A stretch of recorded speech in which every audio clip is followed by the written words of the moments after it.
It is a well-known fact among the sand skimmers of the Dune Sea that spirits walk the dunes with them. Lost, angry, and dangerous, these spirits stalk the edges of their campfires, silently shuffling the sands as the only trace of their presence. Most of the time, while dangerous and mischievous, they are no great threat to the sand skimmers and their culture. But every so often, the danger that they pose grows and they become lethal. Under the light of a blood moon, the rage that these spirits harbor billows like a sandstorm on the horizon, and the sand skimmers must defend themselves from the spirits of the desert once more. This story, told as a precautionary tale around the sand skimmer campfires, is said to be true to life. The events detailed are said to have happened shortly before the rise of the Sultanate, while the clans existed separate from one another, with the clans of the Dune Seas struggling against each other for power and territory. The first sand skimmer crafts were created by the Thunder Speakers clan to traverse the Dune Sea quickly and perform hit-and-run raids on the rival clan, the Stonehold clan. The sun beat down on the dunes of the Dune Sea. The silence of the desert only occasionally broken by the wind across the dunes and a spray of sand that it carried. This peace, natural to the landscape to some extent, as very little lived within this part of the desert, is seldom experienced by any living soul. This is to some extent due to the noise and calamity that people carry with them as they travel the sands. This peace, broken in the usual way, was broken by a speeding formation of crafts. This breaking of the peace would lead to a greater disturbance down the line, but people do not know this will of the desert. As this formation of three thin canoe-like crafts tear their way across the desert, riding the wind over each dune like the spray of sand before them. The passengers of these crafts had no concept of the peace that they had broken, nor did they care. They cared only for the coming struggle against their prey. Racing across the sands, these raiders waited eagerly, watching the horizon for any sign of their target.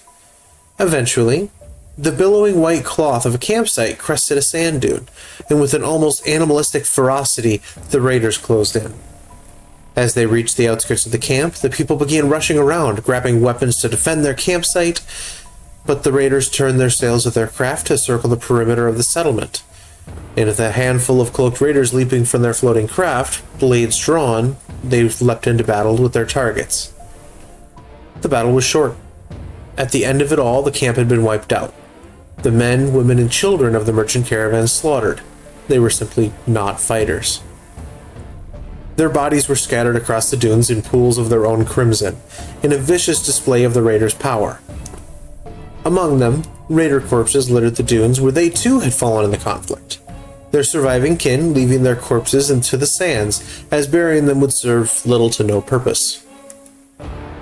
Taking the camp for their own, the raiders, wounded as they were, began to find themselves at rest among their newfound riches. They would depart in the morning to bring these riches back. But for now, it was time to celebrate. Celebrate a successful hunt, recover, and ultimately remember those that had fallen. Rest that night would be impossible, though. As the sun set and the moon rose to take its place, the sands were bathed in a terrible red moonlight. While resting around the campfire, the raiders were unaware of the coming threat, the crimson moon above their heads a harbinger of their impending doom. Rising from the sands at the outskirts of camp and just outside the firelight, the camp's victims began to stand. Gripping the weapons that they wielded in life, the corpse of one man wielding a wicked scimitar, a woman had a dagger, and a child, the simple toys that it had carried in its own life, slowly and silently, possessed by the spirits of the desert, closed in on the raiders around this once campfire. One corpse brought down a heavy club on one of the raiders' heads, crushing his skull and breaking his neck with a sickening crunch. Another stabbed a jagged scimitar through the back of another, the blade protruding from the man's chest before being kind of spattered with blood. As the raiders rallied, they stabbed and cut into these corpses, but could do nothing to deter them, the rage of the disturbed spirits driving the wounded flesh onwards. This second battle was also short, much shorter than the first. And in the end, the raiders lost. As each fell, their body turned on its former companions, joining the horde of the dead as they obliterated anything living within the camp. As this bloody night came to a close, the corpses looked once more to the sky, taking in the moonlight one last time before falling to the sand below them. As the sun peeked out from the horizon, the tide of death was ending, at least for now, and the desert would, at least again, for a short time, be at peace.